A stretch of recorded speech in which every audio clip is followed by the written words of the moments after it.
SB online একাডেমিতে সকলকে স্বাগতম। আমি সুমন আছি তোমাদের সাথে।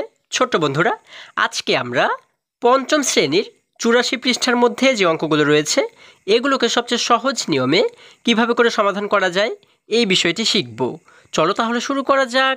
বন্ধুরা, আমরা যদি ৮৪ পৃষ্ঠার একদম উপরে লক্ষ্য করি, এখানে ২ নম্বরে বলা হয়েছে লোহার দণ্ড গ এর দৈর্ঘ্য ০.৮ মিটার এবং ওজন ১২ কেজি।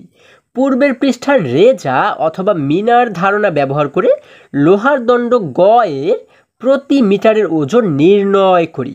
আচ্ছা, আমরা যদি এটিকে আবারও একটু বোঝার চেষ্টা করি, এখানে বলা হয়েছে লোহার দণ্ড গ এর দৈর্ঘ্য ০.৮ মিটার, অর্থাৎ আমরা এই ডান পাশে লক্ষ্য করলে যে চিত্রটি দেখতে পাচ্ছি, এখানে কিন্তু একটি লোহার দণ্ড আমরা দেখতে পাচ্ছি এবং বলা হয়েছে এই লোহার দণ্ডটির দৈর্ঘ্য হচ্ছে ০.৮ মিটার, অর্থাৎ এটি লম্বায় ০.৮ মিটার এবং ওজন ১২ কেজি। দেখো এই নিচে দেখতে পাচ্ছি আমরা এই যে ১২ কেজি দেখানো হচ্ছে, এটি দ্বারা বোঝানো হচ্ছে যে এটির ওজন হলো ১২ কেজি।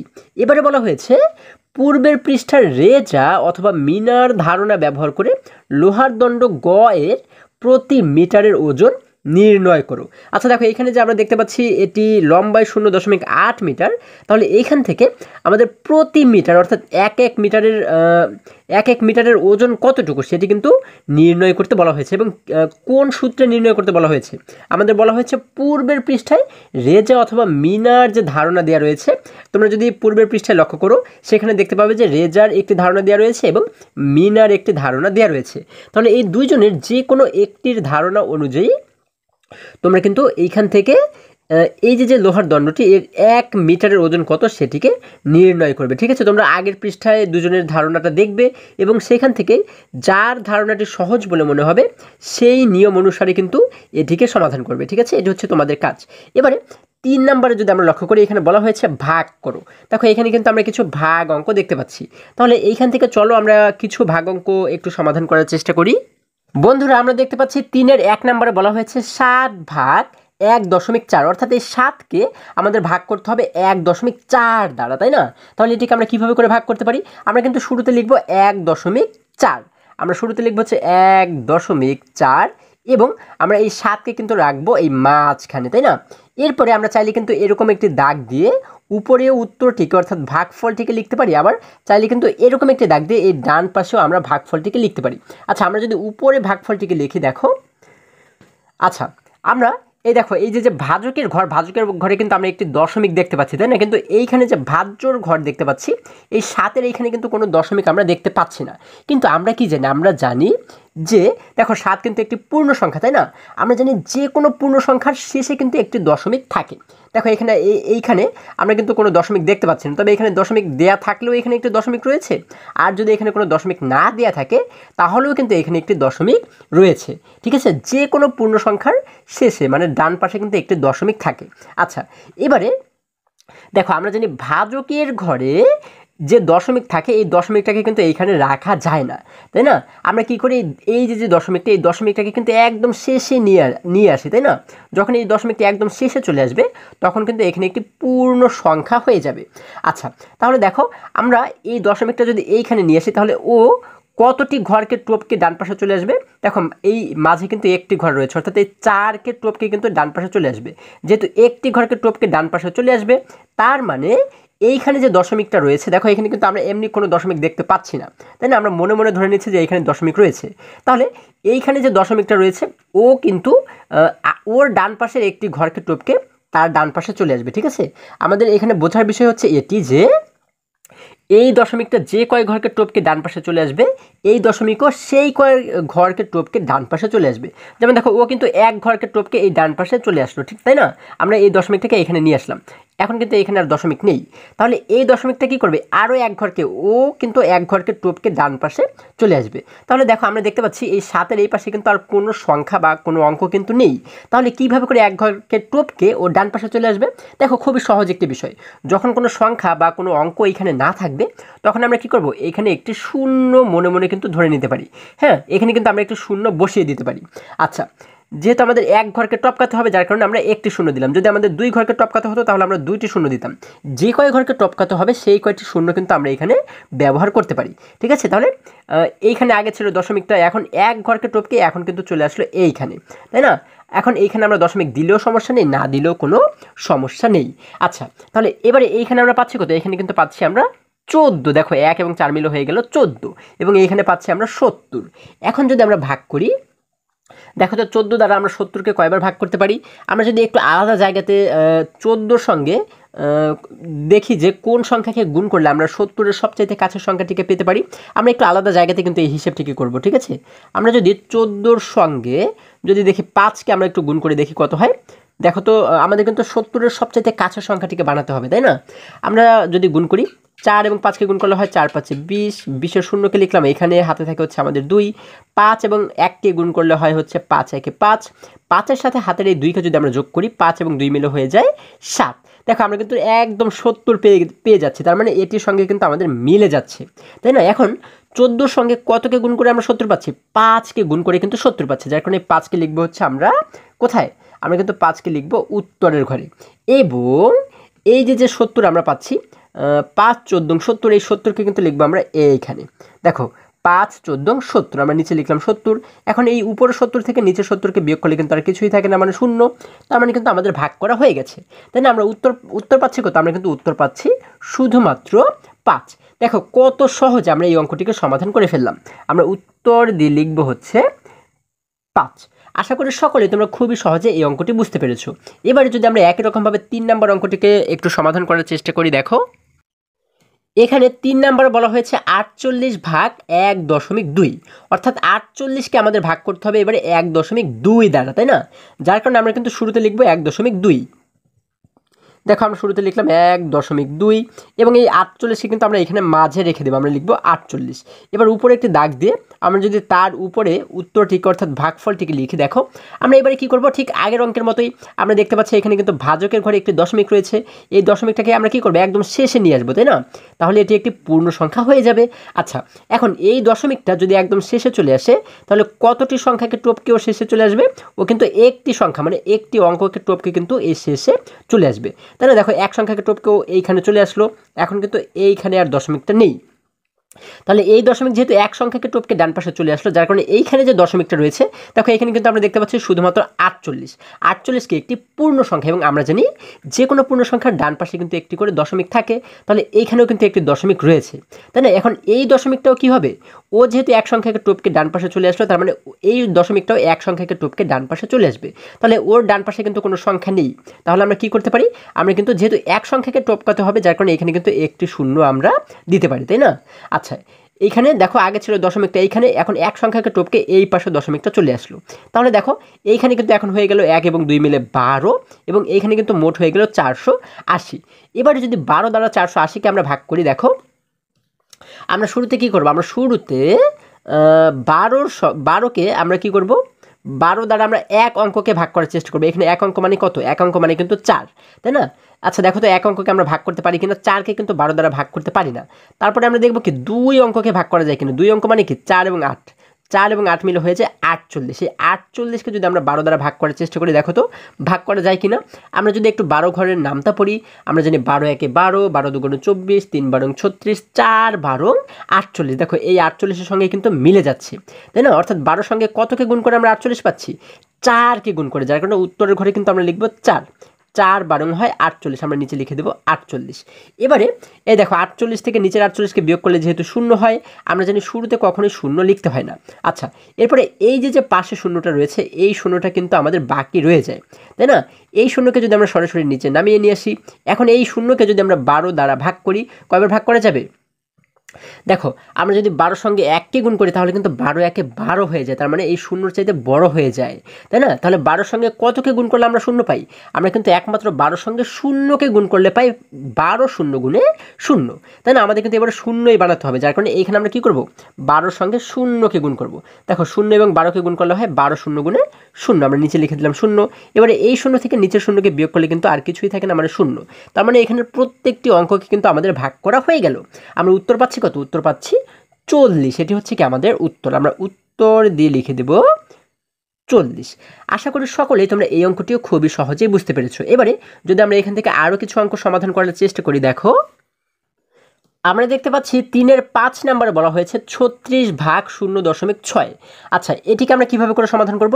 আমরা কিন্তু 36কে 0.6 দ্বারা ভাগ করব, তাই না? যার কারণে এই 0.6কে কিন্তু আমরা শুরুতে লিখবো। আমরা শুরুতে লিখবো 0.6 এবং মাঝখানে লিখবো হচ্ছে আমরা 36, এরপরে উপরে একটি দাগ দিয়ে এখন যদি আমরা এটিকে একটু সমাধান করার চেষ্টা করি, দেখো এখানে কিন্তু আমরা ভাজকের ঘরে একটি দশমিক দেখতে পাচ্ছি।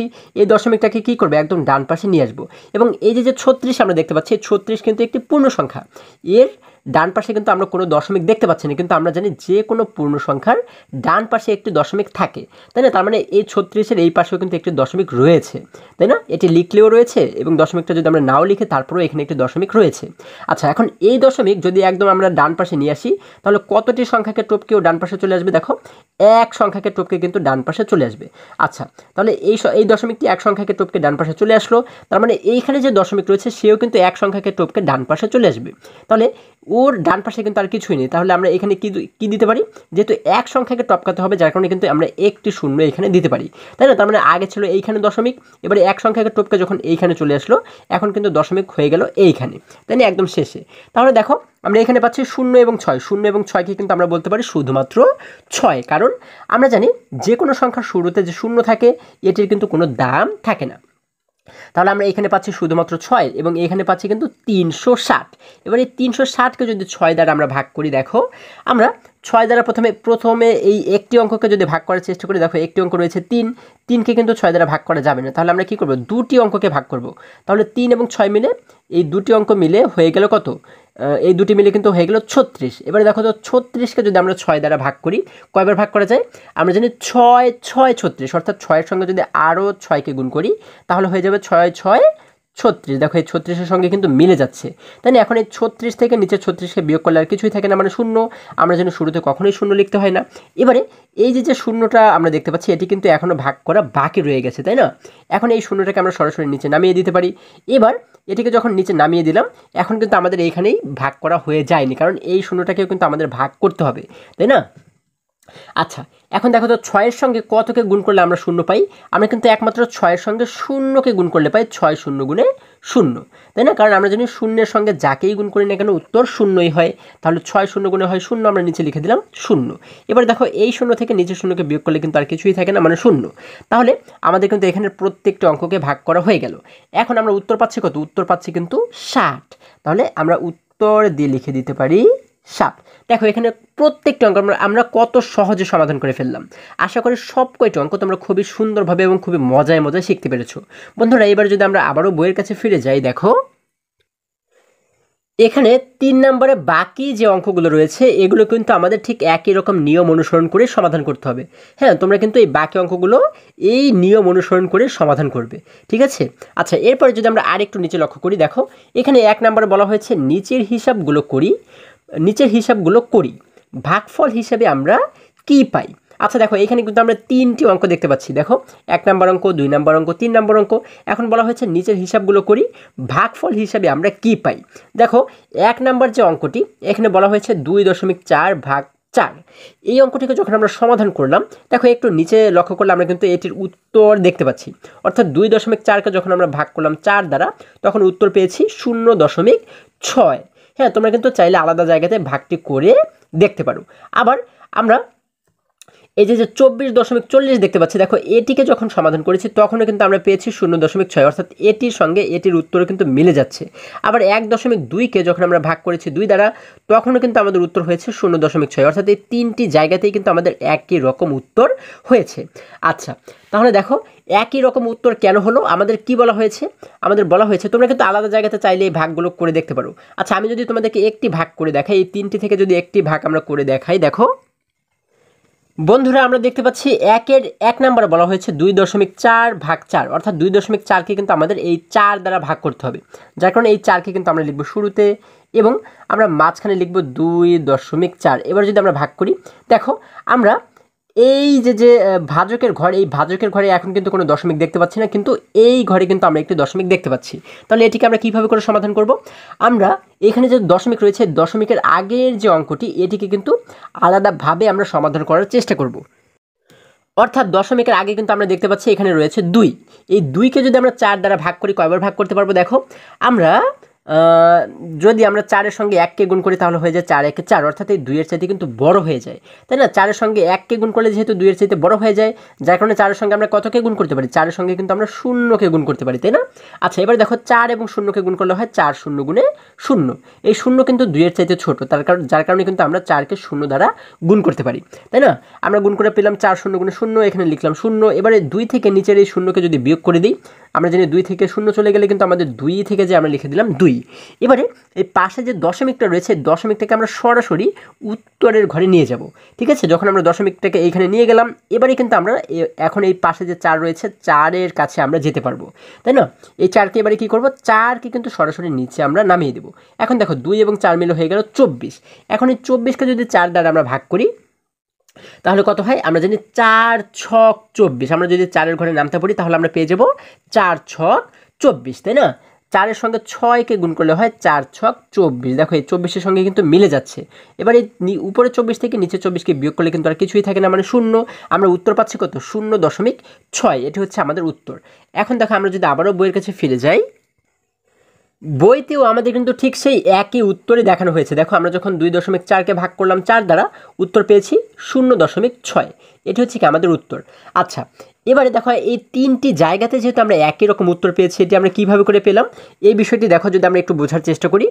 এই নিচে আমরা যে ছকটি দেখতে পাচ্ছি, দেখো এখানে বলা হয়েছে কি, আমরা যদি মাঝের অঙ্কটিকে লক্ষ্য করি, এখানে বলা হয়েছে 2.4 ভাগ 4, অর্থাৎ একটু আগে আমরা যে অঙ্কটির সমাধান করেছি এই অঙ্কটি কিন্তু আমরা এই মাঝে দেখতে পাচ্ছি 2.4 ভাগ 4। আমরা যখন এটিকে 4 দ্বারা ভাগ করলাম, আমরা উত্তর পেয়েছি কত? উত্তর পেয়েছি 0.6। দেখো এখানে কিন্তু সেটি দেখতে পাচ্ছি। এবারে এই 2.4কে যদি আমরা 10 দ্বারা গুণ করি এবং এই 4কেও যদি আমরা 10 দ্বারা গুণ করি, অর্থাৎ এই দুটিকে যদি আমরা 10 দ্বারা গুণ করি, তাহলে দেখো এই 2.4কে 10 দ্বারা গুণ করলে পাই হচ্ছে 24, শুধুমাত্র 4কে 10 দ্বারা গুণ করলে পাই হচ্ছে 40, তাই না? দুটিকেই কিন্তু আমরা 10 দ্বারা গুণ করে এই দুটি সংখ্যা পেয়েছি, তাই না? এবার এই 24কে যদি আমরা 40 দ্বারা ভাগ করি তাহলে কিন্তু আমরা পাবো হচ্ছে কত? 0.6। আবার দেখো একটু নিচে যদি আমরা লক্ষ্য করি, এই 2.4কে যদি এবার আমরা ভাগ করি 2 দ্বারা ভাগ করলে পাবো হচ্ছে 1.2। আবার 4কেও যদি আমরা 2 দ্বারায় ভাগ করি তাহলে আমরা পাবো হচ্ছে শুধুমাত্র 2। অর্থাৎ এই দুটি সংখ্যাকে যদি 2 এবং 2 দ্বারা যদি আমরা ভাগ করি তাহলে আমরা পাবো কিন্তু এই দুটি সংখ্যা, তাই না? অর্থাৎ এই 1.2কে যদি আমরা এবারে ভাগ করি 2 দ্বারা তাহলেও কিন্তু আমরা উত্তর পাবো 0.6। অর্থাৎ এই 3টে জায়গাতেই কিন্তু আমরা একই রকম উত্তর পাবো। আচ্ছা, এবারে এই পাশে দেখো আমরা যদি একটু লক্ষ্য করি এই উত্তরের ব্যাপারে এখানে কি বলা হয়েছে? বলা হয়েছে ভাগের ক্ষেত্রে ভাজ্য এবং ভাজককে একই সংখ্যা দ্বারা গুণ করলে ভাগফল একই হয়। আমাদের বলা হয়েছে ভাগের ক্ষেত্রে ভাজ্য এবং ভাজক এই দুটিকে যদি একই সংখ্যা দ্বারা গুণ করি তাহলে ভাগফল একই হবে। যেমন দেখো এই যে দেখো আমাদের এটি হচ্ছে কি, এটি হচ্ছে আমাদের ভাজ্য, তাই না? এবং এই 4 হচ্ছে ভাজক। তাহলে এই দুটি সংখ্যাকে কিন্তু আমরা একই সংখ্যা দ্বারা গুণ করেছি। যেমন দেখো এটিকেও 10 দ্বারা গুণ করেছি, আবার এটিকেও 10 দ্বারা গুণ করেছি। একই সংখ্যা দ্বারা গুণ করলে কিন্তু আমাদের উত্তর একই হবে, মানে এইখানে যে উত্তর পেয়েছি এখানেও কিন্তু ঠিক সেই একই উত্তরই হবে।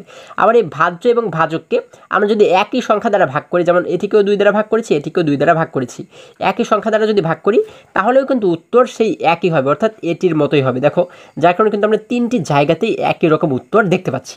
আশা করি সকলেই তোমরা বুঝতে পেরেছো। এবারে যদি আমরা আরেকটু নিচে লক্ষ্য করি, এখানে 4 নাম্বার বলা হয়েছে 5.16 ভাগ 12 সমান 0.43, এই গাণিতিক বাক্য ব্যবহার করে হিসাব করো। আচ্ছা দেখো আমরা কিন্তু এখানে একটি গাণিতিক বাক্য দেখতে পাচ্ছি। এই গাণিতিক বাক্যটি ব্যবহার করে এই নিচের যে অঙ্কগুলো দেখতে পাচ্ছি এগুলোর হিসাব কিন্তু আমাদেরকে করতে বলা হয়েছে, তাই না?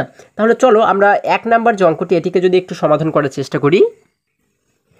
এখানে 1 নম্বরে আমাদেরকে বলা হয়েছে 51.6 ভাগ 120, অর্থাৎ এই 120 দ্বারা কিন্তু 51.6কে ভাগ করতে হবে, তাই না? যার কারণে আমরা কী করবো, আমরা কিন্তু শুরুতে লিখবো হচ্ছে 120। আচ্ছা দেখো আমরা শুরুতে লিখবো হচ্ছে 120 এবং আমরা কিন্তু মাঝে লিখবো হচ্ছে 51.6, তাই না? এবং উপরে একটি দাগ দিয়ে তার উপরে কিন্তু আমরা উত্তরটিকে লিখবো, তাই না? আচ্ছা আমরা কি জানি, আমরা জানি দশমিকের আগের সংখ্যাকে কিন্তু আমাদের আলাদাভাবে ভাগ করতে হয়, তাই না? তাহলে দশমিকের আগে আমরা দেখতে পাচ্ছি কত রয়েছে, এখানে রয়েছে 51। এখন এই 51কে যদি আমরা 120 দ্বারা ভাগ করি কয়বার ভাগ করা যাবে? আমরা যদি 120-এর সঙ্গে 1কে গুণ করি তাহলে পাবো 120 একে 120, অর্থাৎ এই 51 চাইতে কিন্তু অনেক বড় হয়ে যাবে। তাহলে 120কে 1 দ্বারা গুণ করলে যেহেতু ওর চাইতে বড় হয়, এবারে তাহলে আমরা কত দ্বারা গুণ করব? 120কে কিন্তু আমরা 1-এর চেয়ে ছোটো মানে 0 দ্বারা কিন্তু গুণ করব, তাই না? 0 দ্বারা 120কে গুণ করলে হয় 120 0 গুণে শুধুমাত্র হবে কিন্তু 0, তাই না? 120-এর সঙ্গে 0কে গুণ করলে কিন্তু আমরা পাবো শুধুমাত্র 0, তাই না? এখন এই 0কে যদি 51 থেকে আমরা বিয়োগ করি, দেখো 51 থেকে 0 চলে গেলে কিন্তু আমাদের 51ই থেকে যাবে, আমরা এখানে কিন্তু 51ই পাবো। আচ্ছা, এই যে 51 আমরা পাচ্ছি, দেখো এই যে 51 আমরা পাচ্ছি, এখন আমরা কি করব? এই পাশে যে 6 রয়েছে 6টাকে নিচে নামিয়ে নিয়ে আসবো, তাই না? কিন্তু 6-এর আগে দেখো আমরা কিন্তু এখানে একটি দশমিক দেখতে পাচ্ছি, এই দশমিকটাকে আগে কিন্তু আমাদের একটি ব্যবস্থা করতে হবে, তাই না? আমরা কি করবো? এই দশমিকটাকে সরাসরি উত্তরের জায়গাতে নিয়ে নিব। আচ্ছা, দশমিকটাকে এখানে নিয়ে নিলাম, এবারে কিন্তু এই 6টাকে আমরা নিচে নামিয়ে নিয়ে আসতে পারবো। এখন এই যে 5, 1, 6 এই তিনটে মিলে হয়ে গেল 516, তাই না? এখন আমরা দেখো তো যে 120-এর সঙ্গে কতকে গুণ করে আমরা 516-র সবচেয়ে কাছের সংখ্যাটিকে পেতে পারি? আমরা যদি একটু গুণ করি, দেখো আমরা একটু আলাদা জায়গাতে যদি গুণ করি, 120-এর সঙ্গে যদি আমরা 4কে গুণ করি দেখি কত হয়। তোমরা কিন্তু অনুমান করে গুণ করবে, হ্যাঁ? 4 0 গুণে 0, 4 2 হয় 8, 4 1 হয় 4, অর্থাৎ 480 আমরা পাচ্ছি। আবার যদি এই 120-এর সঙ্গে আমরা 5কে গুণ করি তাহলে কিন্তু এই 516-র চাইতে অনেক বেশি হয়ে যাবে, তাই না? কিন্তু আমরা জানি 516-র চাইতে বেশি হলে হবে না, তাই না? ওর চাইতে ছোট হতে হবে অথবা ওর সমান হতে হবে। আচ্ছা, তাহলে আমরা 4 দ্বারা গুণ করে কিন্তু 480 পাচ্ছি, তার মানে এটিও হচ্ছে কি 516-র সবচাইতে কাছের সংখ্যা, তাই না? যেহেতু 4 দ্বারা গুণ করে পাচ্ছি এটি, যার কারণে 4কে কিন্তু আমরা উত্তরের ঘরে লিখে দেবো। আমরা এইখানে লিখবো 4, এবং এই যে 480 পাচ্ছি এটিকে কিন্তু আমরা নিচে লিখবো 480। আচ্ছা, এবারে একটি দাগ দিয়ে আমরা যদি এই উপরের সংখ্যা থেকে নিচের সংখ্যাটিকে বিয়োগ করে দিই, দেখো 6 থেকে 0 চলে গেলে কিন্তু থাকে আমাদের 6, 1 থেকে 8কে আমরা বিয়োগ করতে পারবো না, কারণ 1 ছোট। এই 1কে আমরা কীভাবে বড় বানাবো? পাশে যে 5 রয়েছে 5-এর কাছ থেকে 1কে ধার করে ওর কাছে নিয়ে আসবো। দেখো ও কিন্তু আগে ছিল শুধুমাত্র 1, তাই না? যখন এই 5-এর কাছ থেকে ওর কাছে আরও 1কে আমরা ধার করে দিলাম, তখন এই 1-এর সঙ্গে আরও 1 মিলে কিন্তু হয়ে গেল 11, তার মানে এখন কিন্তু 8-এর চাইতে বড় হয়ে গেল। এখন এই 11 থেকে যদি 8কে আমরা বিয়োগ করি তাহলে থাকে হচ্ছে আমাদের 3, আমরা লিখে দিলাম 3। এবারে এইখানে যে 5 আমরা দেখতে পাচ্ছি, এখানে কি 5 রয়েছে? না বন্ধুরা, এখানে কিন্তু 5 নেই, কারণ এই 5 থেকে 1কে ধার করে দিয়েছিলাম আমরা, তাই না? যার কারণে 5 থেকে 1 কমে গিয়ে ও হয়ে গেল 4। এই 4 থেকে নিচের 4কে বিয়োগ করলে আর কিছুই থাকে না, মানে 0। আমরা জানি শুরুতে কখনোই 0 লিখতে হয় না, এই জন্য আমরা আর কিছুই এখানে লিখবো না। এবার দেখো আমরা এখানে পাচ্ছি কত? এখানে কিন্তু আমরা পাচ্ছি শুধুমাত্র 36। এবার এই 36কে কি আমরা 12 দ্বারা ভাগ করতে পারবো? না বন্ধুরা, আমরা কিন্তু 12 দ্বারা ভাগ করতে পারবো না। তাহলে এখন আমাদের কি করতে হবে? এখন কিন্তু আমরা এই 36টাকে বড় বানাবো, তাহলে এখন আমরা কিভাবে করে বড় বানাতে পারি? আমরা জানি, আমরা কিন্তু এর আগেও শিখেছি, এই যে দশমিকটা রয়েছে, যখন এই যে সংখ্যাটিকে আমরা ভাগ করব, এখানে যখন দশমিক থাকবে তখন আমরা কি করতে পারি? এই শেষে গিয়ে, অর্থাৎ একদম ডান পাশে গিয়ে যে কয়টি খুশি সেই কয়টি শূন্য কিন্তু আমরা এখানে নিতে পারি, তাই না? আমাদের এই ভাগটিকে সমাধানের জন্য যে কয়টি শূন্য দরকার সেই কয়টি শূন্য কিন্তু এখানে আমরা নিতে পারি। আচ্ছা, আমরা যদি প্রথমে একটি শূন্য নিই, দেখো এই শূন্যটাকে সরাসরি আমরা নিচে নামিয়ে নিয়ে আসলাম, তাহলে এবারে এই 3টি অঙ্ক মিলে হয়ে গেল কিন্তু 360, তাই না? এখন দেখো তো যে আমরা 120 দ্বারা 360কে ভাগ করতে পারি কিনা।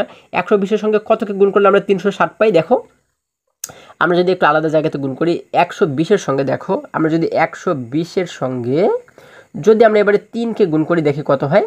3 0 গুণে 0, 3 2 গুণে 6, 3 1 3, অর্থাৎ আমরা কিন্তু 360 পেয়ে গেছি, তার মানে এটির সঙ্গে কিন্তু আমাদের মিলে যাচ্ছে।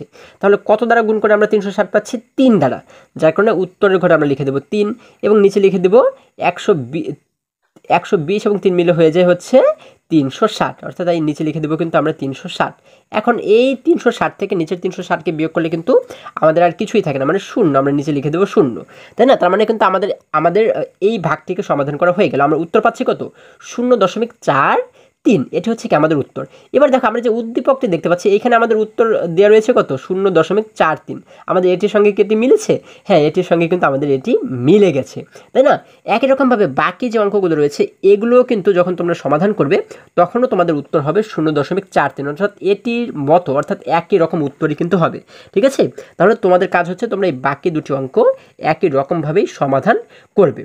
হ্যাঁ, আশা করি আজকের প্রত্যেকটি অঙ্ক তোমরা খুবই সহজে এবং খুবই মজায় শিখতে পেরেছো। বন্ধুরা, আজকে আমাদের এই পর্যন্তই, আবারও দেখা হবে পরবর্তী ভিডিওতে। আর হ্যাঁ, তোমরা যদি আমার চ্যানেলে নতুন হয়ে থাকো তাহলে এখনই চ্যানেলটি সাবস্ক্রাইব করে পাশে থাকো, যেন আমার যে কোনো ভিডিও আপলোড করার সাথে সাথে খুব সহজেই তোমরা সেটি পেতে পারো। সকলে ভালো থাকো, সুস্থ সবল থাকো, এই কামনা করে শেষ করছি। ধন্যবাদ সকলকে।